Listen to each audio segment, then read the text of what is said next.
할렐루야. 새로운 피조물 훈련소에 오신 여러분 환영하고 축복합니다. 달라스에서 조기성 연노사 인사드리겠습니다. 오늘은 여러분과 함께 새로운 피조물 심화과정의 7번째 시간 믿음의 반석 7가에 해당되는 그리스도인의 기본 교리 2번째 시간 내용을 함께 공부하도록 하겠습니다. 우리가 지난 시간에 그리스도의 기본 교리 첫 번째 편의 5가지 기본 교리 내용을 배웠었죠. 바로 첫 번째는 하나님의 주권과 우리의 위치였고, 두 번째는 예수 그리스도였고, 그리고 세 번째는 지금도 우리 안에서 살아 역사하시는 성령님에 관해서 우리가 배웠습니다. 그리고 네 번째로 우리가 하나님의 말씀의 그 권위에 대해서 우리가 함께 공부한 시간을 가졌고, 다섯 번째로 사탄은 무장 해제받은 이 세상의 임금이라는 것을 우리가 함께 보는 시간을 가졌습니다. 그래서 오늘 이어서 나머지 5가지 내용을 함께 공부하도록 하겠습니다. 예수님께서 요한복음 10장 10절에서 이렇게 말씀하셨죠. 도둑이 오는 것은 도둑질하고 죽이고 멸망시키러 오는 것이지만 내가 온 것은 양으로 생명을 얻게 하고 더 풍성히 얻게 하려 하심이라, 이렇게 말씀하셨습니다. 예수님께서 오신 목적은 우리에게 생명을 주고 그 생명을 가진 자만이 누릴 수 있는 풍성한 삶을 살게 하기 위해서 오셨고, 그리고 예수님께서 그 일을 다 이루셔서 우리에게 그것들을 다 제공했습니다. 그렇기 때문에 우리가 이제 이 생명을 얻었고, 그리고 이 생명을 얻은 그 결과 이 생명을 가진 자로서 누릴 수 있는 풍성한 삶을 우리가 살 수 있게 된 거죠. 그렇지만 우리가 예수님을 믿고 거듭나서 이 하나님의 생명을 가졌다는 것과, 그리고 이 하나님의 생명을 가지고 풍성한 삶을 사는 것은 별개라고 할 수가 있겠습니다. 그렇기 때문에 이제 우리가 이 풍성한 삶을 살기 위해서 우리 안에 있는 이 하나님의 본성을 인식하고 그 본성을 강화시키고 그 본성을 풀어놓음으로써 새로운 피조물로서 우리에게 하나님께서 이미 예비해 놓으신 그 축복들을 우리가 받아 누리는 자리로 우리가 들어가고, 그리고 우리가 말씀의 정확한 계시를 증가시켜서 정확한 말씀을 통해서 우리가 우리 안에 거하시는 성령님의 인도를 받으면서 우리의 기도가 응답되고, 그리고 우리가 마주하는 모든 상황들 가운데서 우리가 다스리고, 그리고 우리 안에 거하시는 그 성령님의 인도를 받아가는 삶이 바로 이 풍성한 삶이라고 할 수가 있겠습니다. 그리고 이러한 풍성한 삶을 살기 위해서는 우리가 반드시 알아야 되는 핵심적인 10가지 기본 교리가 있다는 거죠. 거기에서 지난 시간에 5가지 내용을 봤다면은 오늘 나머지 5가지 내용을 통해서 우리가 이것들을 공부하고 이것들을 정확하게 붙잡을 때 우리 삶에서 능력이 나타나게 될 것입니다. 그럼 6번째로 우리 몸은 하나님의 성전이라는 내용을 함께 공부해 보도록 하겠습니다. 여러분, 성전하면은 어떤 게 떠오르시나요? 만약에 성전했을 때 교회 예배당이 떠오른다면은 이 시간 우리가 이제 하나님의 말씀으로 성전에 대한 바른 개념을 잡아야 될 때입니다. 우리가 많은 경우 성전 건축, 그리고 성전에 모인다, 이런 얘기를 하죠. 그리고 보통 우리가 성전을 이렇게 얘기할 때 교회 예배당을 일컫습니다. 그런데 성전이 과연 무엇일까요? 우리가 한번 성경으로 돌아가서 원래 그 성전의 의미에 대해서 한번 생각해 보길 원합니다. 보통 이 성전은 하나님의 영이 거하시는 곳을 성전이라고 성경은 보여주고 있습니다. 더 정확하게 말하자면 하나님의 임재가 나타나는 장소를 성전이라고 명했습니다. 하나님은 무소부재하시지만 그 하나님의 임재가 어디에나 있는 것이 아니죠. 그렇기 때문에 하나님의 임재가 어디에나 있는 것이 아닌데 그 하나님의 임재가 거하고 나타난 그 장소를 성전이라고 얘기했던 걸 볼 수 있습니다. 일례로 이스라엘 백성에게 하나님께서 천막을 지으라고 하시고 그 천막을 특정한 방식을 따라서 지으라고 지시를 하고 그 지시를 따라서 그 천막을 다 지었을 때 그곳에 하나님의 임재가 나타났습니다. 그래서 그 하나님의 임재가 나타난 그곳을 거룩한 곳이라고 불렸고, 그 천막은 더 이상 보통 천막이 아니라 성막이 되었습니다. 그게 이제 솔로몬의 시대에 와서는 바로 정확한 하나님의 지시를 따라서 건물을 지었을 때 그 건물 안에 하나님의 임재가 나타났습니다. 그래서 그 하나님의 임재가 나타났기 때문에 그 건물은 다른 건물들과 다른 건물이 되었고 바로 거룩한 곳이 되었습니다. 그 거룩한 하나님의 임재가 나타난 그 건물을 바로 하나님의 성전이라고 불렀던 걸 볼 수 있습니다. 비단 이렇게 성막과 성전뿐만 아니라 다른 곳에서도 하나님의 임재가 거하였을 때 그곳이 거룩한 장소라고 부름받는 것을 볼 수 있는 예시들이 있습니다. 예를 들어 모세가 광야에서 가시떨기나무를 봤을 때 그곳에 하나님의 음성이 들렸고 하나님의 임재가 그곳에 나타나게 되죠. 그래서 그 하나님의 임재가 그곳에 나타났기 때문에 모세에게 신을 벗으라고 합니다. 신을 벗은 이유는 그 땅이 거룩한 곳이기 때문이라고 얘기합니다. 왜 그 땅이 거룩했던 거죠? 그냥 여타 다를 바 없는 광야의 땅이었는데 그곳에 하나님의 임재가 나타났기 때문에 그것이 거룩한 곳이 된 것입니다. 마찬가지로 모세가 시내산에서 하나님으로부터 40일 밤낮으로 금식하며 율법을 받았을 때 그때도 하나님의 임재가 그곳에 나타났습니다. 그래서 그곳이 거룩한 곳이었고 그로 말미암아 백성들과 동물들이 그곳의 근처에 가지 못했습니다. 왜냐하면 하나님의 임재가 나타난 결과로 그곳이 거룩했기 때문입니다. 그래서 우리가 이 내용을 통해서 확실하게 정리할 수 있는 건 성전이라 했을 때 이곳이 성전이 되기 위해서는 바로 하나님의 임재가 나타나는 바로 거룩한 장소가 바로 성전이 되기 위한 핵심 키인 것을 알 수 있습니다. 그래서 우리가 거룩하다라는 단어를 얘기했을 때 보통 우리가 거룩하다라고 했을 때 많은 경우 도덕적인 개념에서 행동적인 것들을 생각합니다. 죄를 짓지 않는 것, 의를 행하는 것 이런 것들을 우리가 거룩하다라고 보통 생각하는데 사실 성경적 의미에서 거룩함은 마찬가지로 하나님의 임재가 나타난 곳을 보통 거룩하다. 그래서 하나님의 임재가 나타났기 때문에 그것이 다른 것과 구별되었고 그것을 거룩하다라고 얘기를 하고 있습니다. 그리고 신약 성경에서 거듭난 그리스도인은 우리들에 대해서 뭐라고 얘기하고 있냐면 바로 우리가 거룩한 존재가 되었다고 얘기합니다. 바로 우리가 거룩한 자들이라는 거죠. 왜 우리가 거룩한 자들인 거죠? 바로 왜냐하면 하나님의 임재가 성령님을 통해서 우리 안에 거하고 있기 때문에 바로 우리가 거룩한 자들이 된 것입니다. 그래서 잠깐 다시 구약으로 돌아가서 그래서 이렇게 하나님의 임재가 어느 곳에나 있는 것이 아니라 바로 그 지정된 곳에 있었는데 그곳을 우리가 하나님의 성전이라 불렀고 그 성전을 자세히 안을 들여다보면 성전 안에는 항상 성소와 지성소로 구분되었습니다. 그래서 이 성소와 지성소로 구분되었는데 하나님의 임재가 실제적으로 거하는 곳은 지성소 아니었고 성소 같은 경우는 제사장들이 평상시에 거기에 왔다 갔다 하면서 그 안에 있는 제사 도구들을 관리할 수가 있었습니다. 그렇지만 하나님의 임재가 거하는 지극히 거룩한 장소인 지성소에는 함부로 아무나 들어갈 수가 없었습니다. 왜냐하면 죄인이 함부로 그곳에 들어가게 되면 그 거룩한 임재로 말미암아 죄가 소멸돼 버리고 사람이 죽어버렸기 때문이죠. 그래서 제사장들도 함부로 갈 수 없었고 오직 대제사장만 1년에 한 번 이스라엘 백성의 죄를 속죄하기 위해서 자신의 죄가 반드시 먼저 속죄가 된 다음에 그곳에 들어갈 수가 있었습니다. 그만큼 그곳이 거룩한 곳이란 걸 보여주고 있는 것이죠. 그래서 이게 바로 이 지성소에 하나님의 임재가 거하고 있는 구약의 모습인데요. 그래서 이렇게 이 지성소에 하나님의 임재가 거하는 곳과 성소를 구분짓는 바로 천막이 있었는데 그것이 바로 휘장이었습니다. 그래서 그 하나님의 임재가 거하는 지성소와 성소를 구분하는 휘장이 있었고 그 휘장은 해달의 가죽으로 만들어졌기 때문에 굉장히 찢어지기 쉽지 않는 재질이었습니다. 그런데 어떤 일이 일어났죠? 바로 우리 주 예수 그리스도께서 죄가 없고 흠이 없는 예수 그리스도께서 하나님의 어린 양으로서 우리의 희생제물이 되셔서 우리를 영원히 속죄하시고 그 피를 흘리시고 그 몸이 부서지심으로써 하나님의 지성소, 하늘의 지성소에 자신의 피를 가지고 들어가셔서 단번에 영원한 속죄를 이루심으로 말미암아 우리를 위한 모든 값이 지불되게 되었고 그 결과 십자가에서 예수님께서 다 이루셨다라고 말씀하시고 숨을 거두시면서 공의의 요구를 다 이루셨을 때 휘장이 찢어지게 됩니다. 근데 휘장이 찢어졌는데 위로부터 아래로 찢어졌다고 얘기하고 있습니다. 그래서 위로부터 아래로 찢어지는 건 더더욱 찢어지기가 쉽지 않는 구조이기 때문에 바로 하나님이 찢으신 것이죠. 근데 하나님이 그 휘장을 위로부터 아래로 찢으셨다는 건 무슨 말이냐?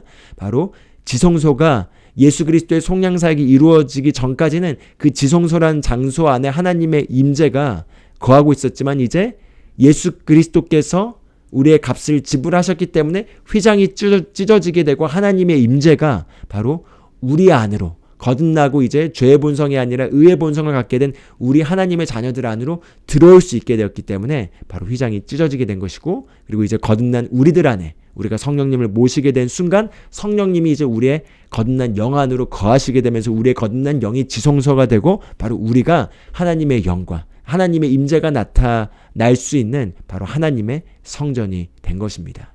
그래서 고린도전서 3장 16절 보면 이렇게 얘기합니다.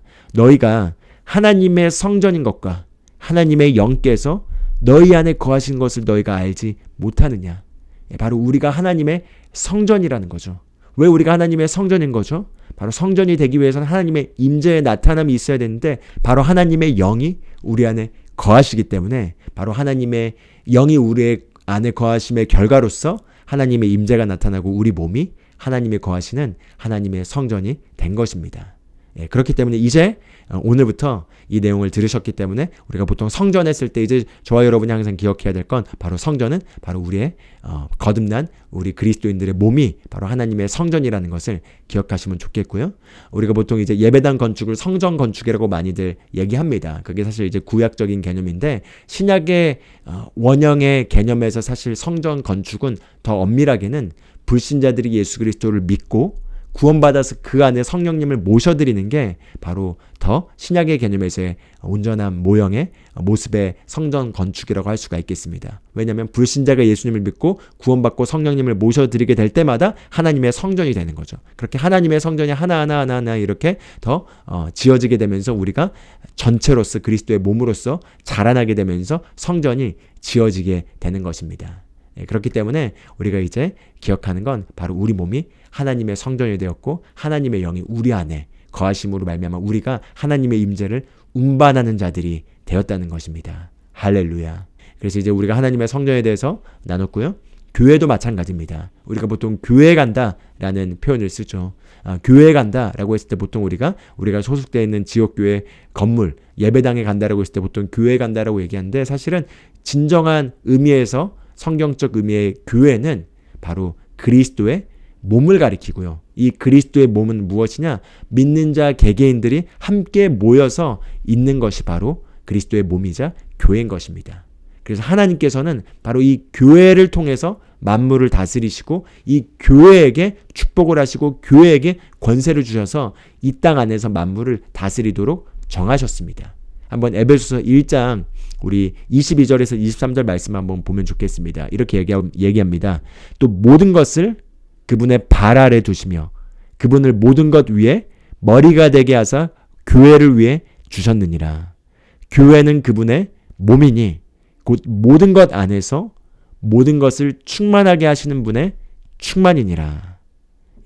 교회는 그분의 몸이라고 얘기를 하고 있습니다. 바로 교회가 그분의 몸이라면 예수님은 바로 우리의 머리가 되시고 우리가 바로 예수 그리스도의 몸이 되었다는 것입니다. 그런데 22절에 이렇게 얘기하죠. 모든 것을 그분의 발 아래 두시며 모든 것을 그분의 발 아래 두는데 바로 발은 몸에 해당되는 것이죠. 그렇기 때문에 모든 것을 교회의 발 아래 두셨다는 것입니다. 그래서 바로 이 예수 그리스도의 권세가 바로 교회에게 위임되었고 예수님의 정부가 바로 몸인 교회를 통해서 이 땅에서 집행되도록 되어 있는 게 바로 하나님이 정하신 바로 교회를 통해서 통치하는 통치 수단입니다. 그래서 이제 이 교회에 대한 개념을 우리가 이해할 때 보통 성경에서 이 교회를 비유적으로 몸과 집에 비유를 합니다. 그래서 이 몸과 집의 특징이 있는데요. 이 몸과 집의 특징은 상하, 좌우로 이렇게 연결되어 있다는 것입니다. 예를 들어 몸을 한번 예를 들어 볼까요? 손목과 팔 없이는 스스로 기능할 수가 없는 거죠. 연결되어 있습니다. 마찬가지로 팔도 어깨와 연결되어 있고 어깨는 목과 척추와 또 연결되어 있습니다. 그렇기 때문에 이게 다 상하 좌우로 연결되어 있고 혼자서 따로 기능할 수 없다는 거죠. 만약에 손이 손목과 연결되어 있지 않고 혼자서 난 따로 기능할 거야 라고 한다면은 그것은 이상한 게 돼버리고 쓸모가 없어져 버리게 되는 것입니다. 왜냐하면 반드시 연결돼서 완전한 가운데 기능하도록 되어 있는 거죠. 집도 마찬가지입니다. 한번 집을 짓는 벽돌을 생각해 보면 좋을 것 같습니다. 만약에 집을 지어가는 과정에서 벽돌이 있다면 벽돌 하나가 절대 집을 구성할 수가 없는 거죠. 벽돌은 반드시 옆에 그리고 위, 아래에 있는 벽돌들을 통해서 서로 연결되게 되어 있습니다. 그리고 만약에 위아래가 연결되어 있지 않게 되면 그것은 온전하지 못한 벽돌이 되는 거겠죠. 그런데 이렇게 위아래로 서로 연결되면서 집이 지어지게 되는 거죠. 그래서 그렇게 상하 좌우로 연결된다는 특징을 보여주고 있는 이 집과 몸의 모습처럼 바로 교회는 믿는 자들의 모임인 교회는 반드시 위와 아래로 이렇게 그리고 양옆으로 연결되도록 되어 있습니다. 그래서 우리가 한번 시편 133편 말씀을 한번 보길 원합니다. 이렇게 얘기하고 있습니다. 보라, 형제들이 하나가 되어 동감이 어찌 그리 좋으며 어찌 그리 기쁜가. 그것은 마치 수염, 곧 아론의 수염 위로 흘러서 그의 옷자락까지 내려간 머리 위에 기중한 기름 같고 헤르몬의 이슬과 시온산들에 내린 이슬과도 같도다. 주께서 거기서 복을 명령하셨나니 곧 영원한 생명이로다. 이렇게 얘기하고 있습니다.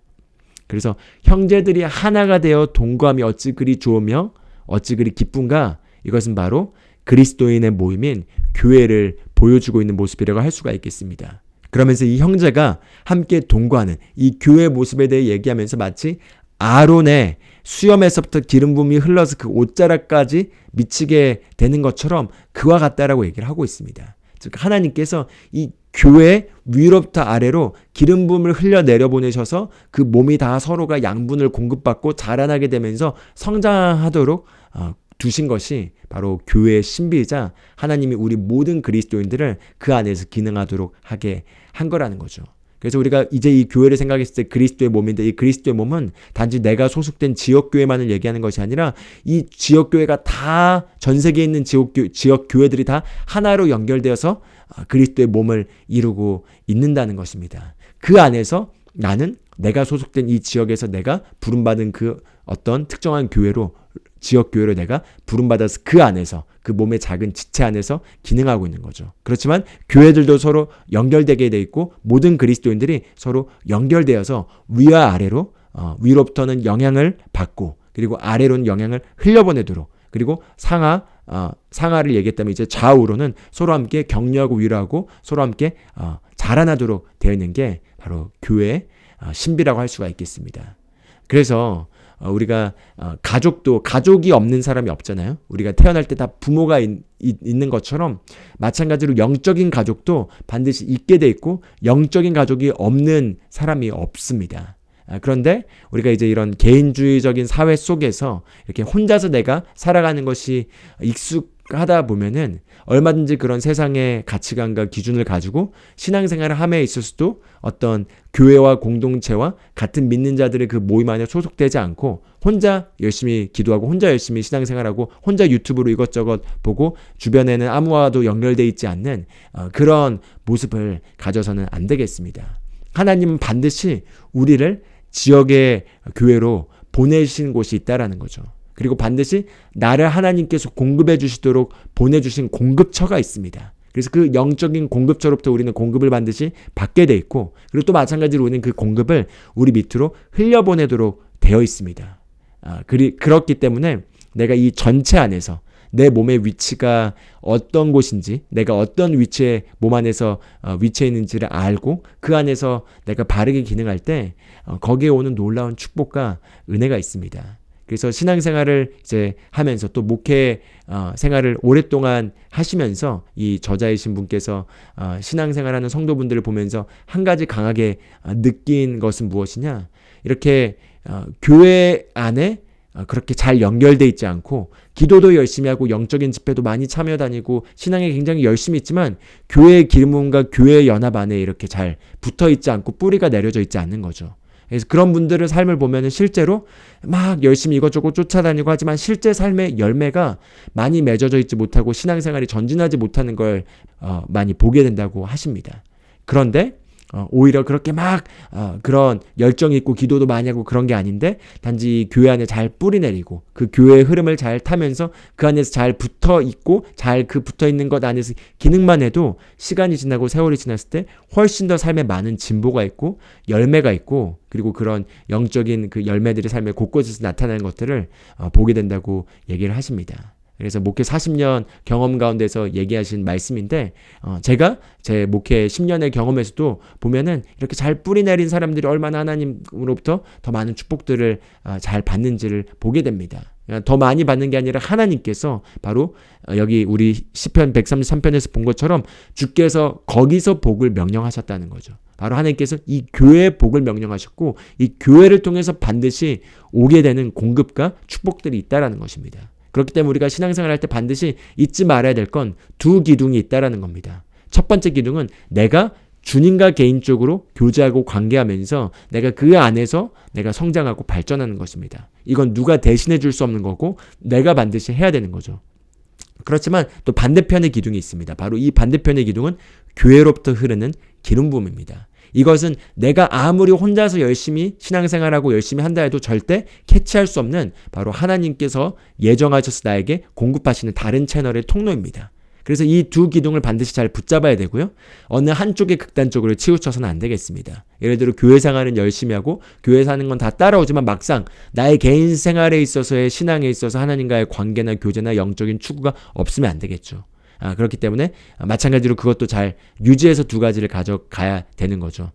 반대로 나는 개인적으로 신앙생활 열심히 하지만 교회에는 참여하지 않고 어떤 곳에도 소속되지 않고 내가 그냥 혼자 하려고 한다고 한다면 그것도 또한 아주 중요한 하나님이 주시는 축복의 통로를 놓치게 되는 것입니다. 그래서 그렇기 때문에 사단도 항상 우리를 공격할 때 지난 시간에 우리가 사단에 대해서 5번째 나눴지만 사단이 하는 그 공격 중에 하나가 바로 분리시키는 것입니다. 바로 분리시키기 위한 키는 무엇이냐면 바로 서로 간의 지체 간에 또 공급처로부터 공급을 못 받도록 시험을 들게 하는 것입니다. 왜냐면은 수도꼭지에서 물이 나오도록 되었는데 만약에 그 수도꼭지가 오염되게 된다면 그 나오는 물이 다 오염되어서 아무것도 받아먹지 못하게 된 일이 일어나는 거죠. 그래서 그렇기 때문에 우리가 지역교회 또는 우리가 소속받은 그 교회에서 우리에게 공급을 제공해주는 사역자분들이나 목사님이나 이런 리더분들을 위해서 우리가 좋은 마음을 가지고 기도를 하고 그리고 그 좋은 마음을 가지고 절대 시험 들지 않기로 작정하고 어떤 것이든 좋게 바라보고 중보하고 그리고 그걸 통해서 내가 이걸 그냥 인간적으로 생각한 것이 아니라 하나님의 권위 아래 하나님이 두신 통치 수단 아래서 하나님을 의식하고 그 안에서 우리가 좋은 마음을 가지고 기도를 하고 중보를 하고 또 그 안에서 잘 취하려고 할 때 아주 많은 우리가 누릴 수 있는 축복들을 잘 계속해서 누릴 수 있게 됩니다. 그래서 이게 정말 중요한 비밀이기 때문에 이것을 잘 간직하셔서 절대 개인주의적인 신앙생활을 하지 않고 반드시 공동체와 연결돼 있고 내가 부름받은 그 교회 안에 잘 뿌리내려서 그 뿌리내린 가운데서 위로부터 공급을 잘 받고 그래서 공급을 잘 받는다는 건 나에게 세워진 목자, 하나님이 나에게 보내주신 그 목자들로부터 사역자들도 마찬가지로 해당됩니다. 저도 마찬가지로 저의 공급을 제공해 주시는 제 위에 있는 사역자와 제 위에 영적으로 공급들을 제공해 주시는 하나님이 보내주신 사람들이 있는 거죠. 그리고 마찬가지로 제 밑으로 제가 또 흘려보내는 것이죠. 그리고 또 제 옆에 동역자로서 또 함께 철을 날카롭게 하는 것처럼 신앙 안에서 같은 믿음 안에서 격려하고 또 믿음을 교제하는 또 동역자들이 있습니다. 그래서 이런 것들 가운데서 고립되지 않고 분리되지 않고 그렇게 우리가 신앙생활을 한다면은 하나님이 의도하신 그 목적을 따라서 우리가 교회 안에서 기능하면서 함께 팀을 이뤄서 하나님이 하시고자 하는 그 일에 우리가 잘 그 통로로 사용될 줄 믿습니다. 할렐루야. 그래서 우리가 여기까지 우리 몸이 바로 하나님의 성전이 되었다는 것을 나눴습니다. 그럼 이제 7번째로서 기본 교리는 무엇이냐? 바로 나는 영이고 혼을 가지고 있고 육체 안에 살고 있다입니다. 저희 새로운 피조물 훈련소에서는 항상 이 부분을 많이 강조하기 때문에 조금 더 간결하게 이 내용은 진행해도 좋을 것 같습니다. 우리가 다 거듭날 때 예수님께서 너희가 거듭나야 한다고 말씀하시면서 요한복음 3장에서 말씀하실 때 육으로 난 건 육이요 영으로 난 건 영이니 내가 너희에게 거듭나야 하고 한다는 것을 이상하게 여기지 말라라고 얘기하십니다. 즉 우리가 다시 태어났을 때 우리가 예수님을 믿고 거듭났을 때 바로 우리 영이 거듭났다는 거죠. 데살로니가전서 5장 23절을 보면은 우리의 영과 혼과 몸을 이렇게 구분짓고 이 영혼 몸이 그리스도 예수의 날까지 온전하게 되기를 원한다고 기도하는 장면이 나옵니다. 그래서 구약의 성도들에게는 영혼 몸의 계시가 분명하게 드러나 있지 않았습니다. 그런데 이제 신약으로 와서 예수 그리스도의 속량사역 이후에 분명하게 영과 혼과 몸의 구분이 분명하게 지어진 것을 성경에서 볼 수 있고요. 그리고 우리가 거듭났을 때 우리 영이 거듭났기 때문에 저와 여러분의 진짜 존재는 영이라는 것입니다. 그리고 우리가 혼은 가지고 있다라고 얘기하는데 왜 혼을 우리가 가지고 있다고 얘기할까요? 왜냐면은 우리가 혼을 바꿀 수 있기 때문입니다. 그래서 우리 혼은 지성과 감정과 의지와 그리고 여러 가지 그런 마인드로 이루어진 집합체가 혼이라고 할 수가 있겠습니다. 그리고 사실 이 혼은 영과 뗄래야 뗄 수 없는 관계입니다. 그래서 사실 영과 혼은 하나로 연결되어 있습니다. 그래서 이제 그렇지만 혼이 영은 아니고 또 영은 혼이 아니지만 이 영혼은 하나로서 우리 육체 안에 거하고 있고 그리고 이제 만약에 이 육체가 생명을 다하게 되면 이 영혼이 함께 육체를 떠나서 영원한 영역으로 들어가게 됩니다. 그래서 이제 이 영과 혼은 굉장히 밀접하게 붙어 있기 때문에 영과 혼을 구분하는 데 있어서 하나님의 말씀만이 그 기준으로서 그것을 영의 생각인지 혼의 생각인지 구별해 줄 수 있는데요. 그런데 이 혼은 기본적으로 우리가 살면서 이 땅에 태어나서 지금까지 살아온 우리 삶의 모든 배우고 경험하고 축적된 그 정보들이 그 안에 자리매김한 가운데서 시스템된 그 프로그램에 의해서 기능하고 있습니다. 그렇기 때문에 우리 혼에 많은 프로그램들이 설치돼서 그 프로그램대로 우리가 반응하고 생각하고 사고하고 행동하는데, 그런데 그 혼에 있는 프로그램들을 우리가 바꿀 수 있다라는 거죠. 그래서 마치 핸드폰을 가지고 있고 핸드폰을 바꿀 수 있죠. 또는 핸드폰 안에 있는 앱들을 설치할 수도 있고 지울 수도 있습니다. 그런 것처럼 우리 혼도 우리가 어떤 생각들을 함으로써 새로운 생각을 하면서 새로운 프로그램을 설치할 수 있고, 또 기존에 살아왔던 생각의 사고 패턴을 바꿀 수 있기 때문에 우리가 혼은 가지고 있다고 얘기하고요. 그리고 우리가 이제 이 육체 안에 살고 있는 것입니다. 그래서 보통 사도 바울은 속사람 그리고 겉사람 이렇게 표현을 많이 합니다. 그래서 이제 겉사람을 얘기할 때 이 겉사람은 보통 육체를 얘기하는 경우고요. 속사람을 얘기할 때 이 속사람은 바로 우리 속 안에 있는 영혼을 얘기하는 것입니다.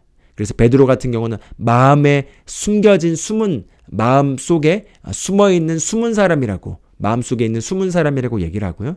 바로 그것이 우리의 영과 혼을 합쳐서 이 속사람이라고 할 수가 있겠습니다. 그래서 이제 우리가 예수님을 믿고 우리 영은 거듭났지만 우리 혼은 아직 하나님의 말씀으로 바뀌어야 되는 거죠.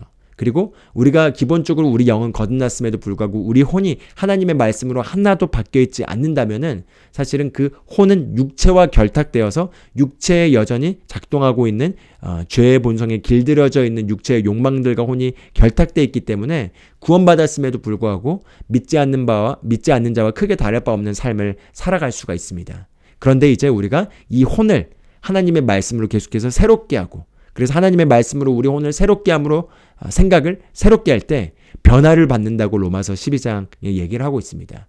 결국 우리 혼이 하나님의 말씀에 양보되고, 그래서 혼이 육체와 결탁되어 있는 것에서 육체와 결탁이 계속해서 끊어지게 되고, 그리고 우리 영이 방언으로 기도하고 말씀이 계속해서 우리 영 안에 계시되면서 영이 강화되면서 그 강화된 영의 지배를 더 많이 받으면서 혼이 우리의 영과 일치되게 될수록 이제 우리의 영과 혼이 하나가 되어서 우리 육체를 지배하고 우리의 환경을 다스릴 수 있는 상태로 가게 됩니다. 바로 그게 영적 성장이라고 할 수 있겠죠. 그렇기 때문에 우리는 이 땅에 살면서 우리는 두 영역에서 기능하고 살아갑니다. 바로 이 자연적인 육체의 오감으로 기능하게 되는 이 자연적인 영역과 바로 영적인 영역에서 기능하는 거죠. 그렇기 때문에 만약에 우리가 음식을 먹는다면 우리 몸에서 힘을 얻게 되죠. 바로 자연적인 음식의 영양분을 먹게 되는 겁니다. 그게 몸에 힘을 주는 거죠. 마찬가지로 우리가 만약에 하나님의 말씀을 듣고 하나님의 말씀을 묵상하고 하나님의 말씀을 우리 안에 집어넣고 또 성령 안에서 기도하고, 그리고 우리가 기도하면서 영적인 것들을 먹게 되면 영적인 영에서 우리 영이 먹여지게 되고 우리 혼이 또한 영과 연결되어서 더 일치되게 되는 전환의 작업이 일어나게 됩니다. 그래서 요한복음 6장 63절에서 말씀하시는 것처럼 살리는 것은 영이니 육은 아무것도 유익하게 하지 못하느니라. 내가 너에게 이른 말들은 곧 영이요 생명이니라, 이렇게 얘기하고 있습니다. 바로 살리는 것은 영인데 바로 내가 너에게 이른 말들이 곧 영이고 생명이다, 이렇게 얘기하는 거죠. 그래서 우리가 하나님의 말씀을 묵상할 때 그것은 사실 우리 영에 사실은 계속해서 영의 에너지를 제공해 주는 것이고 영의 음식을 주고 영의 양분을 제공해 주는 것입니다. 그래서 우리가 우리 몸에 음식을 먹게 되면 음식 자체가 우리 몸에서 나타나는 것이 아니라 음식이 소화되면서 우리는 그 과정을 자세히 모르지만 소화되는 가운데서 그 안에 있는 영양분이 화학작용으로서 우리 몸에 영향을 미치게 되는 거죠. 마찬가지로 우리가 하나님의 말씀을 우리 영 안으로 우리가 먹게 되면은 그 안에서부터 소화가 이루어지면서 영적인 화학작용을 통해서 그게 우리에게 치유로 나타나거나 그게 지혜로 나타나거나 그게 평강으로 나타나거나 그게 통찰력으로 나타나거나 하는 그런 일들이 우리가 말씀을 먹을 때 우리 영 안에서 일어나는 것이라고 할 수가 있겠습니다. 그렇기 때문에 우리가 영적인 자리를 계속해서 사수하고, 그리고 우리가 규칙적으로 우리 영을 먹이고 우리 영을 잘 관리하고, 그래서 우리가 영으로 방언으로 기도하면서 우리 영을 강화시키고 하나님의 말씀을 또 끝없이 묵상하면서 우리의 혼을 바꾸고 또 우리 영 안에 말씀이 떨어지게 해서 그 안에서 나오는 그 힘의 능력을 사용해서 우리가 영과 혼을 하나로 결탁시켜서 우리 육체를 다스릴 때 우리가 환경을 다스릴 수 있게 되고 우리 삶을 지배할 수 있게 됩니다. 그렇기 때문에 나는 영이고 그리고 이 혼을 가지고 있고 육체 안에 살고 있다는 걸 먼저 잘 항상 인식하고 그것을 항상 우리가 신앙생활의 기초로 잡으면 좋겠습니다. 그래서 어떤 일이 일어났을 때 아니야. 나는 영이야. 나는 육체에서 말하고 있는 이 반응이 내가 아니야. 나는 영이야. 호나 너는 육체의 반응을 따르지 말고 너는 진짜 나의 영의 나의 본성의 반응을 따라. 이렇게 우리가 명령하고 그렇게 우리 몸에도 명령할 수가 있습니다. 그래서 그걸 우리가 인식하시면 좋을 것 같고요. 한 가지 말씀을 같이 보기를 원합니다. 고린도후서 5장 6절에 7절 보면 이렇게 얘기합니다. 그러므로 우리가 항상 확신에 차서 우리가 몸 안에서 집에 거하는 동안에 주에게서 떨어져 있는 줄 아노니 우리는 믿음으로 걷고 보는 것으로 걷지 아니하노라 이렇게 얘기하고 있습니다. 그래서 사도 바울도 확실하게 우리 몸을 집으로 여기고 있고 우리가 이 집에 거하는 동안은 주님과 떨어져 있다라고 얘기를 합니다. 그래서 이제 이 몸에 대해서 잠깐 제가 얘기를 나누기를 원하는데요. 이 몸은 유일하게 우리가 이 땅에서 살 수 있는 그 통로입니다. 그렇기 때문에 만약에 우리가 몸을 떠나게 되면은 그래서 몸을 떠나게 되는 게 우리가 육체의 죽음인 거죠. 그럼 몸을 떠나게 되면 더 이상 이 땅에서 연결되어서 무언가를 접촉하고 무언가를 할 수가 없습니다. 그렇기 때문에 우리가 이 땅에서 살 수 있는 기회는 오직 우리 몸 안에 살고 있을 때만, 우리 몸 안에 거하고 있을 때만 우리가 이 땅에서의 삶을 살 수 있는 것이고요. 그렇기 때문에 그걸 우리가 깨닫는다면 이 몸 안에 살면서 우리가 살아가는 그 순간순간과 살아가는 시간이 얼마나 중요한지를 우리가 많이 놓치게 됩니다. 그런데 이제 놓치지 말고 그것을 우리가 깨달아 알아야 할 줄 믿습니다. 바로 우리가 우리 몸 안에 거하는 동안에만 우리가 이 땅에서 우리가 하나님이 부르신 일을 할 수가 있고요. 그리고 이 몸 안에 거하고 있는 동안에만 우리가 우리의 영원한 영적 권세를 결정짓는 우리의 그 권세를 행사하고 그 권세를 우리가 증가시키고 권세를 훈련하는 것을 이 땅에서 몸을 입고 있는 동안에만 우리가 그것들을 훈련할 수가 있습니다. 그렇기 때문에 우리가 결국 몸을 입고 이 땅에서 하는 것들이 그리고 결국 우리의 영원한 영역에 모든 것을 결정짓게 되는 것이죠. 그렇기 때문에 우리가 이 몸이라는 집에 사는 동안 우리에게 기회가 주어진 것이고 이 기회가 주어졌을 때 예수님께서 장사하여서 수익을 남기려고 말한 것처럼 우리가 마치 이제 이 몸을 떠났을 때 우리의 주인 앞에서 회개 보고를 해야 될 것처럼 우리가 이 몸 안에 이 집 안에 이 장막집에 사는 동안에 우리의 영혼을 잘 개발시켜서 이 몸을 영혼에 복종시켜서 하나님이 우리에게 의도하신 그 뜻을 다 이루는 삶을 추구하고 살아야겠습니다. 할렐루야. 그럼 이제 8번째로 함께 보길 원하는 내용은요. 그리스도인에게는 결코 우연이 없습니다입니다. 네. 우리가 많은 경우 그냥 내가 이 나라에 태어나고 그리고 이 가정에 태어나고 그리고 이렇게 살아오는 가운데서 이런 학교를 가고 이런 장소에서 살고 이런 사람들을 만나고 그러다가 이 사람을 만나서 결혼을 하게 되고 이런 직장을 갖게 되고 그리고 이런 지역에 살다가 이런 교회를 가게 되고 또 이런 말씀을 듣게 되고 하는 것들이 그냥 삶에서 그냥 자연스럽게 흘러나오는 우연의 일들이라고 생각하지만 그리스도인에게는 결코 우연이 없고 그 우리 삶에 일어나는 모든 일들 가운데는 사실은 하나님이 의도하시는 우리를 향한 선한 계획이 그 안에 숨어 있다는 것입니다. 그래서 물론 우리 삶에 일어나는 모든 것들이 다 하나님의 완전한 계획이라는 것은 아닙니다. 물론 우리가 잘못 내린 결정으로 말미암는 잘못 뿌려진 씨의 결과들이 있을 수도 있고요. 또는 하나님의 온전한 뜻이 아닌 또는 사단의 계획이나 방해들이 일어나는 그 일들이 있을 수도 있지만 그런 모든 것들 가운데서도 우리가 반드시 기억해야 될 건 우리 삶에 일어나는 모든 사건과 상황 가운데는 하나님의 선하신 계획이 그 안에 흐르고 있다는 것입니다.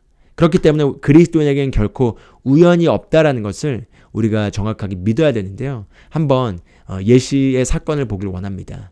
우리 사도 바울이 고린도 지역에 아테네에서 고린도 지역에 갔을 때 그 당시 이탈리아에서 유대인들은 다 그곳을 떠나라는 강제 추방이 이루어져서 브루스길라와 아굴라가 또한 이탈리아에서 고린도로 오게 됩니다. 그리고 이 브루스길라와 아굴라가 천막을 하는 일을 하였는데 바울도 마찬가지로 천막을 짓는 일을 하였기 때문에 천막을 함께 짓는 일을 하면서 서로 만나게 되었습니다. 그래서 이게 어떤 대단한 성령의 인도가 있었던 게 아니라 그냥 보면 우연처럼 일어난 일인 거죠. 그냥 추방이 되었고 그래서 고린도 지역으로 오게 되었고 거기서 그냥 내 생업이 천막을 하는 거니까 천막을 하고 있었는데 거기서 바울을 만나게 된 거죠. 그런데 이 브루스길라와 아굴라가 나중에 사도 바울의 사역에서 아주 중추적인 중요한 사역의 일부로서 함께 했던 팀원이었고 그들이 정말 그 당시 초대교회에서 아주 귀하고 훌륭하게 쓰임받는 기독교 역사에 중요한 역할을 한 인물로 쓰여지게 됩니다. 예, 그냥 우연 같지만 사실 우연이 아니라 그 안에는 하나님의 계획들이 있었다는 거죠. 예, 이와 마찬가지로 저와 여러분의 삶에서도 우연이라고 생각할 수 있는 그냥 그런 일들 가운데는 결코 그것이 우연이 아니라 그 모든 만남과 그리고 그 모든 사건 가운데는 하나님의 선하신 계획이 있고 그 계획 가운데 어떤 만남과 어떤 사건은 우리 인생의 모든 것을 바꾸면서 완전히 하나님의 방향으로 우리의 삶을 전진시키는 중요한 만남과 사건들이 사실은 기다리고 도사리고 있습니다. 그래서 저 같은 경우도 한번 제 삶에 일어난 일들을 이 말씀을 준비하면서 한번 돌아봤습니다. 저 같은 경우는 제 부모님 광주 생명의교회에서 담임을 하고 있는 조승환 장정환 목사님의 자녀로 제가 태어났는데 저희 부모님은 어렸을 때부터 아버지가 학교 선생님이셨는데 선생님이면서 선교단체에서 헌신된 간사님으로 또한 계셨기 때문에 제가 늘 어렸을 때 부모님을 봐온 모습은 성경 말씀을 열심히 읽고 계시고 말씀을 암송하시고 굉장히 말씀에 내어져 있으시고 그리고 어느 곳에 가든지 그게 택시든 친척 모임이든 어느 곳에 있든지 항상 복음을 전하는 모습을 어렸을 때부터 그냥 보고 컸습니다. 그래서 그게 제가 자라난 성장 배경인데요.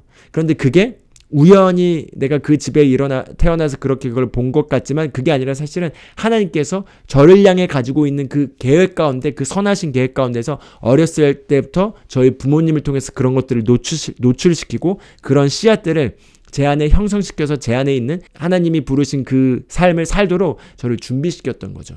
그런 가운데 제가 포항에 있는 한동대를 갈 수 있었는데 한동대를 안 가고 그때 장학금을 주는 제가 제 모교인 숭실대학교를 가게 됐습니다. 그런데 그 숭실대학교를 갔기 때문에 거기에서 만나게 된 사람들이 있었고 그 만나게 된 사람들이 제가 신앙에 있어서 결정적인 변화를 경험할 수 있도록 돕는 그런 계기를 마련했고 그리고 그 계기에서 이어지는 우연이라고 생각하는 몇 가지 사건들이 저를 이 그리스도 대사절교회로 가게 되고 이 말씀을 만나게 되고 그리고 이 복음을 만나게 되면서 저는 그냥 모두가 다 그런 줄 알았는데 그게 아니라 저만 특별하게 그 복음을 받아들이고 그 안에서 일어나는 불같은 열정으로 말미암아 제가 영혼을 구원하는 여정에 참여하게 되었고 그리고 그런 가운데서 제가 제 아내 김보라 전도사를 만나면서 김진호 최순현 목사님이 제 영적인 권위에 계신 분들이고 영적으로 이렇게 사모하는 분들이었는데 저의 이제 특수관계가 돼버리고 제 이제 장인 장모님이 되면서 제가 이제 그분들에게 또 영적인 멘토링을 받게 되는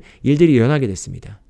제가 그래서 그 두 분의 사위이지만 제가 아들 같은 위치로서 그분들에게 영적인 공급들을 받고 있는데 제 안에 하나님이 부르신 어떤 맡긴 일과 사명에 있어서 그와 같은 일들을 할 어떤 운명이 예정되어 있기 때문에 이런 은혜들이 저에게 계속해서 제공되고 있는 거죠. 이 모든 사건과 만남에는 그냥 우연이 없었고 거기에는 계속해서 하나님의 개입하심이 있었던 것이고 그 개입하심이 저를 계속해서 그 길을 따라 갈 수 있도록 단계별로 안내를 하신 것입니다.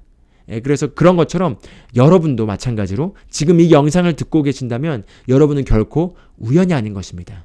예, 정말 그렇습니다. 한국에 정말 유명한 교회들도 많이 있고 유명한 유튜버들도 많이 있고 훨씬 더 구독자가 많고 또 여러 가지 말씀들을 많이 전파하는 메시지들이 많이 있는 가운데서 확률적으로 기독교 인구가 만약에 정말 1000만이 된다면 거기에서 정말 얼마 안 되는 이 작은 유튜브 채널에 여러분이 알고리즘으로 걸려들어서 이 메시지를 접하게 됐다는 것 또한 그게 결코 우연이 아니라는 거죠. 왜냐하면 하나님의 선하신 계획이 있기 때문입니다. 그렇기 때문에 우리가 우리 삶의 모든 만남과 사건에는 우연이 없다라는 걸 우리가 생각하게 되면 이제 우리가 가져야 될 태도는 무엇이냐면 바로 지금 오늘 현재의 순간을 가장 최선을 다해서 사는 것입니다. 왜냐하면 지금 현재 일어나는 어떤 일들 가운데 우리의 인생을 바꾸는 하나님의 계획과 사건들이 늘 도사리고 있기 때문입니다.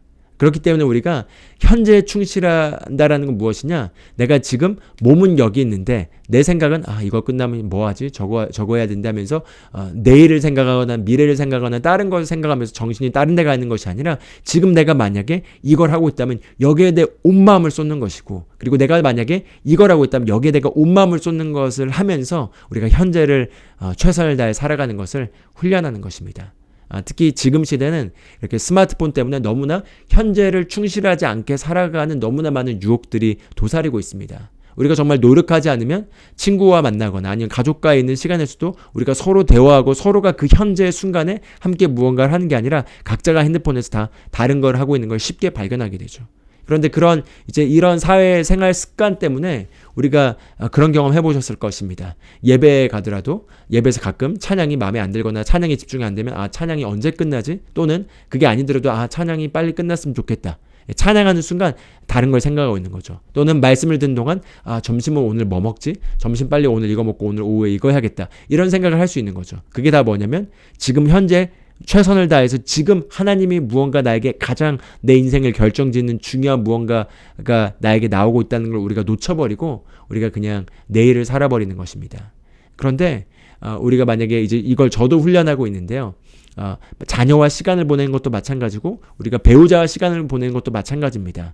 우리가 다들 사실 바쁜 현대 일상 속에 살고 있기 때문에 가족과 시간을 보내는 것도 쉽지가 않죠. 그렇지만 이 가족과 시간을 보내는 걸 우리가 만약에 사수했다면 그 시간 자체를 함께 보내는 게 아니라 그 시간 동안에 얼마나 퀄리티 있게 우리가 시간을 보냈냐는 겁니다.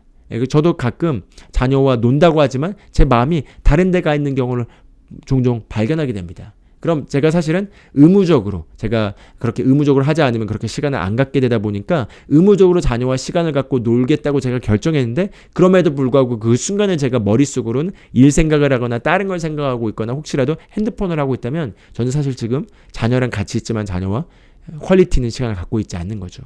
그래서 저도 이제 이걸 훈련하기 위해서 제가 제 자녀들을 따로따로 이제 토요일 아침, 일요일 아침에 이렇게 따로따로 데이트한 시간을 하이미와 이언이 이렇게 갖고 있는데 그렇게 데이트한 시간을 통해서 그 순간 그 아이에게만 온전히 집중해서 그렇게 퀄리티 있는 시간을 가지면서 그 아이와 교통하려고 이렇게 좀 노력을 하고 있습니다. 그런 것처럼 제가 전도하러 나갈 때도 그냥 쓱 나가서 전도할 수도 있지만 전도하러 만나는 그 사람의 인생에서 내가 마지막 대안이다. 그리고 내가 마지막 바로 하나님의 그 손과 발이고 하나님을 대변하는 자다. 그런 마음을 가지고 그 순간을 최선을 다해서 그 사람이 나의 전부인 것처럼 그 사람에게 전도하기 위해서 내가 태어나고 내 인생을 살아왔던 것처럼 그런 마음을 가지고 제가 전도하는 것을 훈련을 하고 있습니다. 근데 재밌는 건요. 제가 다른 거에 분주해 있는 가운데서 이렇게 했을 경우와 그게 아니라 내가 정말 이 사람을 오늘 만나기 위해서 내가 태어났고 이 사람을 만난 게 나의 인생의 그냥 모든 것의 목적이다라고 여기고 가서 그 사람에게 하나님의 마음과 사랑을 전했을 때 다른 결과가 항상 나타나는 것을 보게 됩니다. 그만큼 우리가 우리의 살아가는 사건과 만남과 모든 거에는 결코 우연이 없고 그 안에 반드시 하나님의 계획과 하나님의 선하신 뜻이 항상 숨어 있다라는 거죠. 그렇기 때문에 우리가 이 현재를 늘 충실히 여기고 살아가면서 하나님의 늘 개입하심이 있음을 기대하고 살아간다면은 우리가 삶에서 너무나 많은 축복들을 누리고 그리고 놓쳤던 많은 것들을 우리가 회복하면서 우리가 하루하루를 충만하게 기쁘게 살게 될 줄 믿습니다. 할렐루야. 네, 이제 9번째입니다. 이제 9번째는 바로 주님은 나의 모든 것을 아십니다입니다. 그래서 주님은 나의 모든 것을 아신다는 건 나의 동기와 그리고 또 나의 능력과 나의 한계도 주님은 다 아신다는 것입니다. 그래서 이 주님은 나의 모든 것을 아십니다라는 것을 우리가 이 9번째 교리로 우리가 정확하게 가져야 되는 것은 이건 굉장히 중요하고 우리 삶에 많은 영향을 미칩니다. 바로 두 가지인데요. 바로 첫 번째는 하나님께 인정받기로 우리가 결단하는 것입니다. 그리고 두 번째는 사람에게 인정받기를 빨리 포기하는 것입니다. 이것을 만약에 우리가 잘 한다면은 우리가 정말 신앙생활 하면서 아름답고 너무나 놀랍고 자유함을 경험할 것입니다. 그런데 만약에 우리가 이것을 놓치게 되면은 신앙생활을 열심히 하다가도 사람들에게 인정을 받지 못해서 실족하고 넘어지게 되면서 그게 정말 원수의 고리가 골리게 돼서 모든 것들을 망쳐버리게 되는 경우를 많은 경우 보게 되고 저에게서도 그런 것들을 발견하면서 끝없이 이런 것들을 조종하게 됩니다.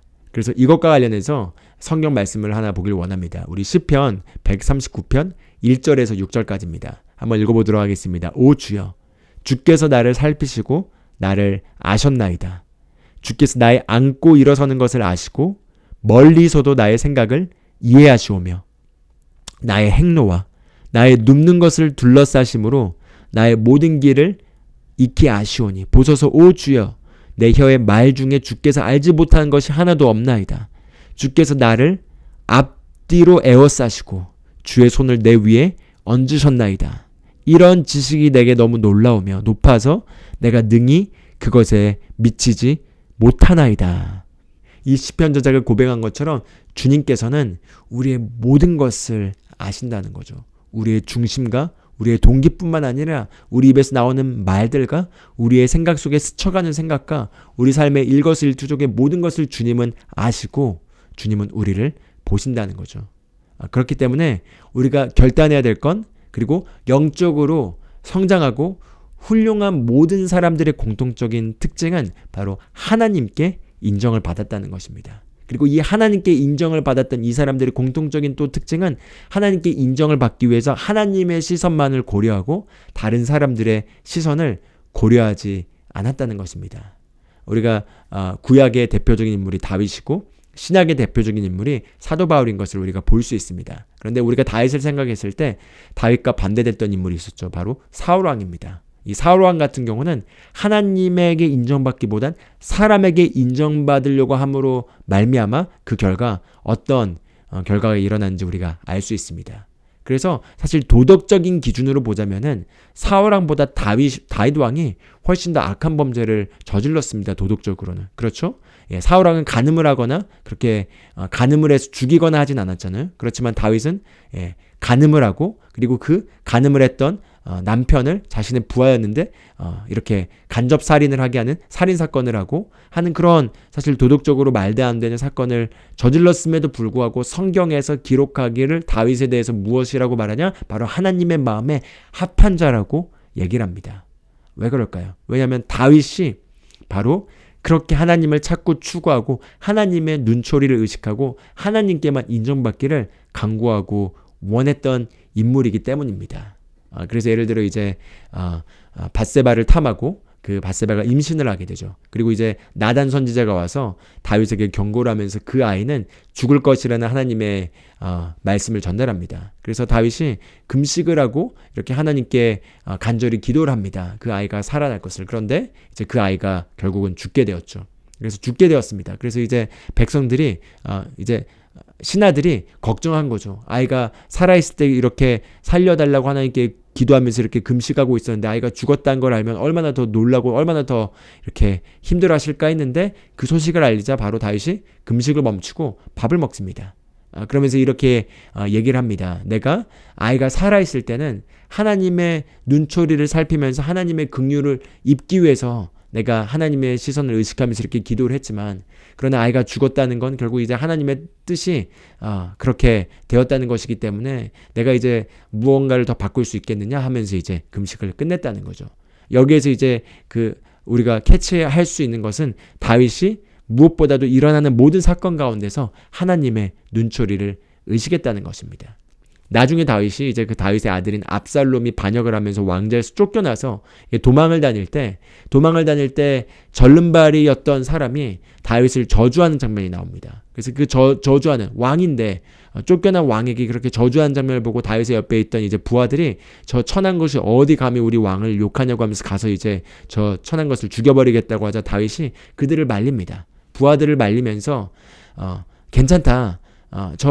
저주하는 말로 인하여 행여나 내가 하나님께 긍휼을 입는다면 그럼 난 그걸로 족하다, 이렇게 얘기하는 걸 볼 수 있습니다. 그래서 여기에 나타난 태도를 통해서 우리가 확인할 수 있는 건 다윗은 사람들이 무엇을 말하든지 사람들이 무엇을 말하는지에 고려하거나 그것을 정말 중요하게 여긴 것이 아니라 항상 하나님의 눈초리를 여기고 하나님의 눈에 잘 보이려는 늘 그런 태도를 가졌던 거죠. 바로 그것이 하나님께 인정받으려고 하는 태도입니다.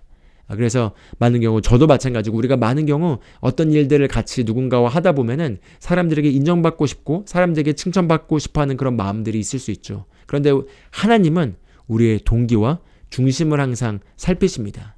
그렇기 때문에 우리가 어떤 일들을 할 때 항상 하나님은 어떻게 보실까? 하나님의 시선은 무엇일까? 하나님은 과연 이 일에 대해서 이것에 대해서 칭찬할까? 이것을 우리가 사람보다 먼저 구하고 그것을 추구해야겠습니다. 그리고 이렇게 하나님께 인정을 받으면은 반드시 사람의 인정도 따라오게 돼 있습니다. 우리가 사람의 인정을 추구하는 것이 아니라 하나님의 인정을 받고 하나님의 인정을 추구하게 되면 반드시 사람의 인정도 따라오게 되어 있다는 거죠. 그렇기 때문에 만약에 혹시 우리가 사람들에게서 어떤 비난이나 어떤 비판을 받게 되고 그리고 어떤 그런 것들을 만약에 질타를 받게 된다면은 우리가 하나님 앞에서 한번 우리를 점검해 봐야겠습니다. 거기에서 그냥 실망하고 실족할 것이 아니라 하나님 앞에서 내 동기를 점검해 보는 거죠. 그래서 내가 동기는 분명 하나님 앞에서 보시기에 문제가 없었고 그리고 문제가 없었지만 나의 어떤 능력의 부족으로 말미암아 그런 제한들이 나타났고 그런 제한들의 빌미로 말미암아 사람들이 뭐라 한 것이라면 내 동기가 문제가 없다면 사람들이 뭐라고 하든 그건 사실은 중요하지 않습니다. 그렇기 때문에 말씀과 성령에 비춰서 내가 한번 내 중심과 내 동기를 돌아봤을 때 내가 그것이 하나님 앞에서 떳떳하다면은 하나님은 나를 아시고 내 중심을 보시기 때문에 하나님은 반드시 거기에 대해서 상급하시고 보상하실 것이라는 거죠. 그런데 만약에 그런 질타와 어떤 비난이 왔는데 내 중심과 동기를 살펴보더라도 그것이 만약에 하나님 앞에서 바르지 못했다면은 우리가 즉시 회개하고 하나님 앞에서 용서를 구하고 그리고 돌이켜서 우리가 하나님 앞에서 바르게 조정해야 될 것입니다. 그래서 그렇게 우리가 우리 마음과 중심을 항상 하나님 앞에서 살펴보고 하나님께 인정받기를 추구하는 자세, 그것을 우리가 추구해야 될 것이고요. 우리가 한번 성경 말씀 하나 보기를 원합니다. 여기 보면은 고린도후서 10장 18절에 이제 신약에서 인정을 받았던 바로 사도 바울, 가장 큰 계시를 받았던 사도 바울이 이렇게 얘기합니다. 자기를 추천하는 자가 인정받지 아니하고 주께서 추천하신 자가 인정받느니라. 바꿔 말하면 자기를 칭찬하는 자가 인정받는 것이 아니라 주님께서 칭찬해 주신 자가 바로 인정받는 자다, 이렇게 얘기하고 있습니다. 그러면서 고린도전서 4장 3절에 4절에는 이렇게 얘기합니다. 그러나 내가 너희에게 판단을 받거나 사람의 판단으로 판단을 받는 것이 내게는 매우 작은 일이니라. 즉 내가 내 스스로를 판단하지도 않고 사람이 나에 대해서 뭐라고 판단하는 것에 대해서도 나는 그것을 아주 작게 여긴다, 그렇게 얘기하고 있는 거죠. 참으로 나는 내 자신을 판단하지 아니하노니 나 스스로 판단받을 아무것도 알지 못하노라. 그러나 이로써 내가 의롭게 되지는 아니하였으니 오직 나를 판단하신 이는 주시니라, 이렇게 얘기하고 있습니다. 즉 나를 판단하시는 분은 주님이시기 때문에 주님의 시선만을 고려하고 그리고 내가 내 자신을 판단하거나 다른 사람들이 나를 어떻게 생각하는지에 대해서 내가 그것들을 중요하게 여기지 않겠다는 것입니다. 그래서 우리가 하나님께 인정받기로 결단하고 그리고 두 번째는 다른 사람들에게 인정받기는 빨리 포기하는 것입니다. 우리가 다른 사람들에게 인정받기를 빨리 포기하는 것도 인생을 자유롭고 그리고 지혜롭게 사는 큰 열쇠입니다. 우리가 사람들의 인정을 받으려고 한다는 건 꼭 그 인정이 대단한 인정이 아니더라도 사람들에게 어떤 내가 한 좋은 의도가 받아들여지기를 원하는 것, 그들이 만족하기를 원하는 것, 이런 것들이 다 우리가 작은 범주에서도 우리가 인정받기 원하는 태도라고 할 수 있겠습니다. 그래서 근데 그들이 그걸 알아주지 못하고 오히려 내가 한 것을 오해하고 이상하게 생각하고 또는 더 잘못되게 생각하고 하는 일들이 있게 되면은 그때 이제 우리 마음이 영향을 받게 되는 거죠. 그런데 우리가 이제 인생의 지혜는 무엇이냐? 너무나 사람들은 각자 다른 모양대로 생겼고 다른 방식대로 사고한다는 거죠. 그렇기 때문에 우리가 결코 그 누구도 완벽하게 만족시킬 수가 없습니다. 예를 들어 외향적인 사람이 있고 내향적인 사람이 있죠. 일 중심적인 사람이 있고 사람 중심적인 사람이 있습니다. 어떤 사람은 사람 중심적인 사람이기 때문에 너무 그것을 이렇게 사람을 배려하는 게 일 중심적인 사람에게는 그게 답답할 수가 있습니다. 그리고 일 중심적인 사람은 그냥 좋은 의도를 가지고 그걸 얘기했는데 사람 중심적인 사람에게는 그것이 상처가 될 수 있고 할 수 있는 거죠. 그렇기 때문에 이게 너무나 다르고 하기 때문에 그 모든 사람을 만족시키는 것은 불가능합니다. 그리고 결국 만족시킨다는 건 바꿔 말하면 모든 사람이 인정받으려고 하는 거죠. 그렇기 때문에 우리가 항상 사랑과 섬김의 태도를 갖지만 그런 좋은 의도와 동기를 잘 이렇게 유지하고 하나님께 인정받기로 우리가 결단하고 우리가 살아간다면은 사람들이 실망을 하든 실망을 하지 않든 만족을 하든 만족을 하지 않든 거기에 개의치 않고 우리가 계속해서 우리가 부름받은 일에 힘써 수고하며 일하며 전진해 나갈 수 있을 것입니다. 그렇기 때문에 우리가 하나님께 인정받는 태도가 다른 사람들을 아예 내가 고려하지도 않고 다른 사람들을 무시하겠다 그런 게 아닙니다. 우리의 이 땅의 삶을 사는 우리의 방향성은 사랑과 섬김을 가지고 나의 유익을 구하는 것이 아니라 항상 다른 사람의 유익을 구하는 거죠. 그래서 다른 사람의 유익을 구함으로써 결국 하나님의 왕국이 확장되고 복음이 확장되고 하는 삶이 우리가 사는 삶의 방향성입니다. 그렇기 때문에 우리가 그런 일을 하지만 그럼에도 불구하고 사람들이 만족하지 못한 일들이 항상 있을 거라는 거죠. 또는 사람들이 나를 칭찬하는 게 아니라 다른 사람들을 칭찬할 수 있는 일이 있을 거라는 거죠. 그렇지만 우리가 항상 하나님의 눈앞에서 하나님이 보시기에만 우리가 정말 인정받기로 결단한다면은 그런 것들로부터 자유하면서 우리가 정말 아름답게 정말 쓰임받고 또 아름답게 삶을 살 수 있고 그렇게 관계를 잘 유지할 수 있습니다. 그래서 많은 경우 이제 그리스도인이 되고 그리스도 안에서 성숙한 자가 되는 위치로 우리가 성장하게 되면은 이 문제를 겪게 됩니다. 저도 그런 걸 겪었고요. 왜냐면요, 우리가 거듭나지 않았거나 아니면 자기 중심적으로 살 때는 그냥 내 범주 안에서만 살죠. 그렇기 때문에 나의 범주에 나의 성향과 맞지 않는 사람들과 우리가 굳이 상대하지 않고 관계를 그냥 이렇게 더 맺지 않고 나의 그냥 관계 범주 안에서 편한 사람들, 잘 맞는 사람들과만 살아가면서 우리가 삶을 그냥 이렇게 편하게 살려고 합니다. 그런데 이제 우리가 그리스도인으로서 성장한 성숙한 삶은 나의 유익을 더 이상 구하는 것이 아니라 다른 사람의 유익을 구하면서 다른 사람을 돕고 섬기고 세우고 또 교회 안에서 우리가 또 영혼을 구원하고 구원한 영혼들을 우리가 양육하고 또 세우고 또 다른 교회 지체들과 함께 또 교제하고 교류하고 하면서 훨씬 더 많은 사람들을 접촉하게 되고 훨씬 더 많은 사람들과 관계하게 되면서 그 가운데서 각자 다른 모양 가운데서 우리가 부딪히기도 하고 또 인정받지 못하기도 하고 인정받는 일이 있기도 하고 하는 게 있게 되는 거죠. 그런데 그런 가운데서 우리가 정말 하나님께만 인정받기로 늘 훈련하고 그리고 사람의 인정을 받기를 빨리 포기한다면은 그러면 마귀가 절대 우리를 실족할 것을 찾지 못할 것이고 그래서 우리가 절대 이 주님의 집 안에서 그리고 우리가 하나님의 일을 수행해 나간 데 있어서 절대 무너지거나 실망하거나 낙담하게 된 일 없이 늘 하나님 앞에서 우리가 묵묵하게 신실하게 우리가 부르심을 향해 전진해 나갈 수 있을 것입니다. 이제 마지막 10번째는 바로 그리스도인의 삶의 방향성은 복음 전파입니다. 이것이 마지막 그리스도인의 핵심 교리의 마지막 10번째인데요. 바로 그리스도인으로서 저와 여러분이 이제 새로운 피조물이 되었고 그리고 우리를 성경은 왕과 제사장이 되었다고 얘기합니다. 그래서 이제 왕이라는 건 바로 우리에게 왕으로서 통치할 수 있는 권세가 주어졌고 그 권세를 가지고 우리가 우리 삶을 다스린다는 거죠. 그래서 하나님께서 우리를 새로운 피조물로 만드셔서 우리를 왕으로 삼으시고 우리를 왕으로 삼으셔서 우리 삶에서 우리가 환경을 통치하고 우리가 권세를 가지고 다스릴 수 있는 궁극적인 이유는 무엇이냐? 바로 잃어버린 영혼을 구원하고 그리고 잃어버린 영혼을 구원함을 통해서 하나님의 왕국을 확장하기 위해서 하나님께서 바로 우리를 왕으로 삼으신 것입니다. 그래서 여기에 있어서 우리가 결론이 나야 되는데요. 베드로전서 2장 9절을 보면은 너희는 선택받은 세대요. 우리는 정말 특별하게 이 인류 역사 가운데 새로운 피조물로 그리스도 안에서 선택받은 아주 특별한 세대라는 것입니다. 우리를 선택받은 세대이자 왕과 제사장이라고 얘기하고 그분의 거룩한 백성이자 독특한 백성이라고 얘기하면서 마지막에 이는 너희를 어두움에서 불러내어 그의 기이한 빛에 들어가게 하신 이의 아름다운 덕을 너희를 통하여 디스플레이, 선포하고 선전하게 하려 하심이라 이렇게 얘기하고 있습니다. 즉 그 앞에 모든 좋은 내용들 너희가 정말 하나님의 독특한 백성이자 왕이자 제사장이자 거룩한 정말 민족이 된 이유는 바로 너희를 어둠에서 불러내신 그분의 아름다운 영광을 너희의 삶을 통해서 선전해서 주변에 있는 사람들이 그것을 보게 되고 그로 말미암아 그들도 구원받기 위함임을 밝히고 있는 것입니다. 할렐루야.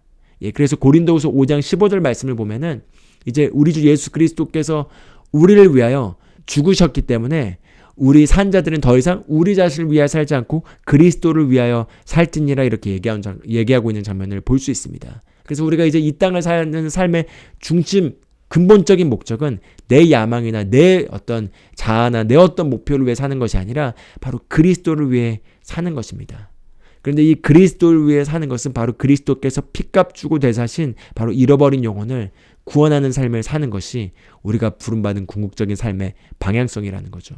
그래서 우리가 주님을 위해서 이렇게 산다고 했을 때 많은 경우 무언가 더 헌신을 하고 무언가 많은 걸 희생하고 많은 걸 빼앗길 거라는 잘못된 생각을 가질 수 있지만 사실은 정말 그리스도를 위해 살아감으로써 우리 삶이 내어지고 그분의 뜻을 나타내면서 성장하면서 부르심을 쫓아가는 삶을 사는 것은 무언가 빼앗기거나 무언가가 더 없어지는 것이 아니라 점점 더 아름답고 복되고 보람되고 행복하고 넘치는 삶으로 사는 것입니다. 예. 그래서 그것을 하나님께서 예정해 두셨고 그와 같은 삶으로 우리가 더 자유하고 정말 보람차고 넘치는 삶을 살기를 원하십니다. 그리고 그 방향성은 반드시 우리가 복음 전파에 그것을 맞출 때 영혼을 구원하는 것에 이것을 맞출 때 이 모든 것들이 퍼즐 맞춰지듯이 이렇게 실타래가 풀어지게 된다는 거죠. 그래서 우리가 사복음서가 있죠. 마태복음, 마가복음, 그리고 누가복음, 요한복음 이 사복음서의 마지막에 예수님께서 하신 모든 말씀들은 바로 이 삶의 우리의 방향성인 복음 전파와 관련된 말씀들을 하고 계신 것을 볼 수 있습니다. 예를 들어 마태복음 같은 경우는 28장에 하늘과 땅에 있는 모든 권세를 내게 주셨으니 너희는 가서 모든 민족을 제자 삼고 그리고 내가 가르친 것을 가르쳐 그들이 지키게 하라. 아버지 아들과 성령의 이름으로 침례를 주고 내가 가르친 것을 가르쳐 지키게 하라 이렇게 말씀하십니다. 바로 우리가 나가서 영혼을 구원하고 그리고 제자를 삼는 것에 대해서 예수님께서 말씀하시는 거죠. 마가복음 16장 마지막 절에도 보면은 너희는 온 피조물에게 가서 복음을 전파하라 이렇게 얘기하면서 복음을 전파하라고 얘기하면서 믿는 자들은 구원을 받을 것이지만 믿지 않는 자들은 정죄를 받을 것이다 라고 얘기하면서 믿는 자들에겐 이런 표적이 따르니 그들이 귀신을 쫓아내며 그리고 뱀을 집어올리고 어떤 독을 마실지라도 해를 입지 아니하고 병든 자들에게 손을 얹은즉 낫게 되리라는 내용을 얘기하고 계십니다. 바로 이 마가복음 16장에서 예수님의 지상대명령에서는 우리가 모든 피조물에게 복음을 전파하면서 복음 전파와 함께 역사가 어떻게 나타날 것인지를 보여주고 있습니다. 예. 그리고 누가복음 같은 경우에 누가복음 마지막 장과 사실 사도행전은 같은 누가가 지은 거죠. 그래서 누가복음에서 이제 사도행전으로 넘어가서 예수님께서 하시는 말씀이 사도행전 1장에 나와 있는데 그게 누가복음의 마지막과 연결되는 거죠. 거기에서도 예수님께서 너희가 성령을 받으면 너희가 능력을 받고 온 유대와 예루살렘과 땅끝까지 이르러 사마리아와 땅끝까지 이르러 내 증인이 되리라 이렇게 얘기하고 있습니다. 이것도 결국 너희가 성령을 받고 능력을 받으면 내 증인이 돼서 나가서 나를 증거할 거야 와 얘기하고 있는 거죠. 바로 우리가 성령을 받아서 능력을 받은 목적 또한 우리가 그분을 증거하는 바로 영혼을 구원하는 삶을 살기 위해 바로 우리가 이 성령을 받은 것을 보여주고 있는 것입니다. 그렇기 때문에 이것은 한 가지 팁인데요. 만약에 정말 내가 하나님의 능력을 경험하길 원하고 그 능력을 사모한다면은 그 능력이 사용될 수 있는 장소로 가면은 그 능력을 경험할 수 있습니다. 바로 성령님이 우리 안에 오셔서 우리 안에 능력을 주신 이유는 우리를 증인 삼기 위함입니다. 그렇기 때문에 우리가 증인이 돼야 되는 거죠. 증인이 되는 위치에 우리가 가서 증거를 할 때 성령의 능력이 역사하게 되는 것입니다. 그렇기 때문에 복음을 전하는 현장에서 역사들이 많이 나타나는 것입니다. 제가 복음 전하러 갈 때마다 기도를 해주면서 치유들이 즉각 일어나고 또 지식의 말씀이 나타나고 한 이유는 바로 그 자리에서 그들을 축복하기 위해서 성령의 능력이 증거할 수 있도록 일어나서 일하는 것이죠. 이걸 빠뜨리고 그냥 기도만 하고 능력을 추구한다고 해서 그냥 능력이 나타나는 것이 아닙니다. 왜냐하면 능력이 주어지기 위한 목적에서 능력이 나타나게 돼 있는 것이죠. 그래서 이렇게 우리가 성령을 받은 이유도 바로 그 능력을 받은 이유도 우리가 복음을 증거하기 위한 그분을 증언하기 위함을 보여주고 있고요. 요한복음 마지막 장에서도 베드로에게 예수님께서 본인을 사랑하는지를 3번이나 물으시면서 베드로가 대답할 때마다 내 양을 쳐라, 내 양을 먹이라, 내 양을 쳐라 이렇게 말씀하고 계십니다. 바로 우리가 영혼을 구원한 이제 구원받은 영혼들을 잘 목양하고 잘 목양해서 세울 것을 또 말씀하신 거죠. 그래서 이 모든 말씀들 예수님의 지상 대명령으로서 우리에게 마지막으로 주신 그 모든 말씀들은 바로 복음을 전파하는 것이고요. 그것이 바로 우리가 이 땅에 존재하는 이유인 것입니다. 그래서 이것을 그냥 당위성으로 생각하지 마시고 정말 저와 여러분의 거듭난 영 안에서 이것이 정말 이걸 위해 저와 여러분이 정말 지음받았고 부름받았습니다. 단지 육신과 그냥 변화되지 않는 생각들이 부담감으로 나는 이게 맞지 않아라고 이렇게 거짓된 생각들을 넣을 수 있지만 저와 여러분은 모두 영혼들이 구원되는 것을 너무나 보길 원합니다. 예. 제가 이번 주에 이렇게 여기 미국에 있는 저희 남자 로컬 형제들과 함께 복음을 늘 일주일에 한 번씩 나가서 이제 전하는 것을 훈련하는데요. 이번 주에 정말 타코 집에서 같이 모여서 이제 음식을 먹고 그리고 복음을 전하러 이제 근처에 있는 마트로 가서 이제 복음을 우리가 전하는 시간을 갖는데 그 복음 전하는 거에 관심이 있는 예수님을 믿게 된 지 그렇게 오래되지 않는 어떤 한 형제분이 또 함께 참여하셨습니다. 그래서 그 타코 집에 이렇게 4명의 멕시칸들이 이렇게 음식을 먹고 있어서 복음 전하는 걸 바로 보여드리겠다고 하면서 가서 이제 그 영혼들에게 정말 그 영혼들이 얼마나 존귀하고 하나님이 얼마나 사랑하는지 그리고 정말 하나님이 저를 대신해서 보내서 하나님을 대신해서 그들에게 얘기한다는 마음을 가지고 예수님에 대해서 제대로 들어보지 않는 친구들이었기 때문에 예수님을 전하면서 복음을 전했고 그리고 예수님을 믿길 원하냐고 묻자 다 원한다고 해서 다 그들이 영접을 하고 그중에 한두 명은 또 눈물까지 흘리면서 복음을 받아들인 사건을 경험했습니다. 그럼 그렇게 복음을 전하고 영접할 때마다 제 심령이 너무 뛸 듯이 기쁩니다. 그런데 재밌는 건 무엇이냐면 저와 함께하는 여기 훈련받고 있는 형제들도 그렇게 영혼들이 구원받는 걸 볼 때마다 너무나 놀라고 기뻐하고 너무나 행복해한다는 거죠.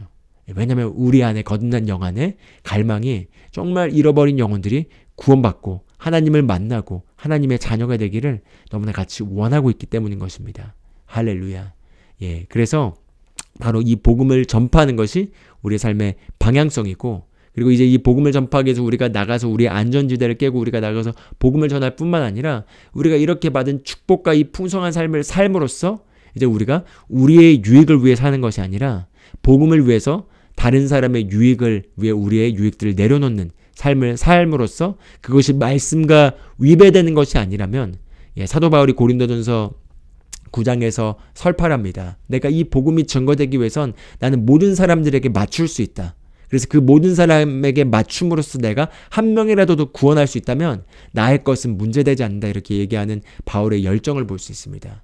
예, 그런 것처럼 우리가 이제 성숙한 그리스도인으로서 우리가 이제 기능해야 될 삶은 우리가 영혼을 구원하는 것이고요. 이 영혼을 구원하기 위해선 내 것을 고집하거나 내 스타일을 고집하지 않고 얼마든지 말씀을 위배하지 않는 범위 안에서는 얼마든지 우리가 맞추고 우리가 이제 우리의 유익을 구하지 않고 그들의 유익을 구하는 위치로 우리가 들어가서 섬기는 자세에서 우리가 그들을 위하고 그들을 섬기고 그렇게 그들의 마음을 얻어서 영혼을 구원하도록 하는 것이 우리가 부름받은 삶이고 그렇게 우리가 모든 삶에 일어난 사건들을 영혼 구원의 관점에서 바라보고 사람들을 영혼 구원하려고 우리가 움직이고 살기 시작하면은 절대 지루할 틈이 없습니다. 예, 지루할 틈이 없습니다. 우리가 많은 경우 삶이 지루하다고 느끼기 때문에 오락 프로그램들을 보고 오락거리들을 찾아갑니다. 많은 그리스도인들도 그렇게 시간을 낭비하고 있습니다. 그렇지만 그 지루한 이유는 우리가 있어야 될 위치에 우리가 있지 않기 때문입니다. 우리가 있어야 될 위치는 바로 이 영혼을 구원하는 것입니다. 그리고 그 위치에서 우리가 살고 있다면 지루할 틈이 없고 너무나 인생은 흥미진진하고 복되고 보람차고 재밌습니다. 예, 영혼들이 구원되는 것은 너무나 재밌습니다. 구원된 영혼들이 변화된 삶을 간증하는 것을 보는 것은 너무나 행복합니다. 그것보다 더 의미 있는 일이 없습니다. 그래서 항상 제가 나누길 원하는 건 복음을 전하기 전까지 영혼을 구원하기 전까지는 절대 알 수 없는 하나님 안에서의 깊이가 있습니다. 마치 어머니가 자녀를 낳기 전까지는 절대 알 수 없는 모성애가 자녀를 낳게 되는 순간 생기는 거죠. 그런 것처럼 복음을 전해서 영혼을 구원하기 전에는 절대 알 수 없는 하나님 안에서의 깊이가 우리가 복음을 전할 때 그 깊이를 경험할 수 있습니다. 할렐루야. 그래서 제가 여기까지 말씀을 나눴는데요. 마지막 고린도전서 10장 32절 33절 말씀을 보고 오늘 내용을 마무리하도록 하겠습니다. 이렇게 얘기합니다. 유대인들에게나 이방인들에게나 하나님의 교회에나 어떤 실적거리도 주지 말되 곧 많은 사람이 구원을 받도록 내가 내 자신의 유익을 구하지 아니하고 그들의 유익을 구하면서 모든 일에서 모든 사람을 기쁘게 하는 것 같이 하라. 이렇게 얘기하고 있습니다. 예. 한 사람이라도 더 구원하기 위해서 내가 그 사람들이 실족할 것 같다면 내 자유를 사용하지 않고 실족하지 않도록 나를 절제하고 그 사람들에게 맞추고 그 사람들의 유익을 위해서 내가 조정함으로써 그 한 사람을 구원하려고 하는 바울의 열정과 권면을 볼 수 있는 것입니다. 할렐루야. 예, 이렇게 오늘 마지막 남은 5가지 교리를 더 마무리하면서 이제 총 10가지 교리를 살펴봤습니다. 오늘 봤던 5가지가 6제부터 10번째까지였죠. 6번째는 바로 우리 몸이 하나님의 성전이 되었다는 것에 대해 나눴고 7번째로는 바로 나는 영이고 그리고 혼을 가지고 있고 육체 안에 살고 있다는 걸 나눴습니다. 8번째로는 우리 그리스도인에게는 결코 우연이 없다는 걸 나눴고 9번째로서 하나님께 인정받기로 우리가 결단하고 하나님은 나의 중심과 나의 능력과 나의 한계를 아시는 분이라는 것에 대해서 나눴었습니다. 그리고 이제 마지막 10번째로 그리스도인의 삶의 방향성은 복음 전파라는 것을 나눴었습니다. 그래서 이 10가지 개념을 잘 숙지해서 정확하게 우리 안에 받아들이고 우리 삶의 방향성을 거기에 맞춰서 우리가 적용하고 살아간다면은 우리가 더욱더 예수님께서 말씀하신 이 풍성한 삶이 우리 안에 나타나서 우리가 더 자유를 누리고 그리고 더 축복을 누리고 그리고 더 행복하고 보람되고 알찬 삶을 살게 될 줄 믿습니다. 할렐루야. 오늘 여기까지 내용 마무리하고 다음 시간에 8가 내용으로 찾아뵙도록 하겠습니다. 감사합니다.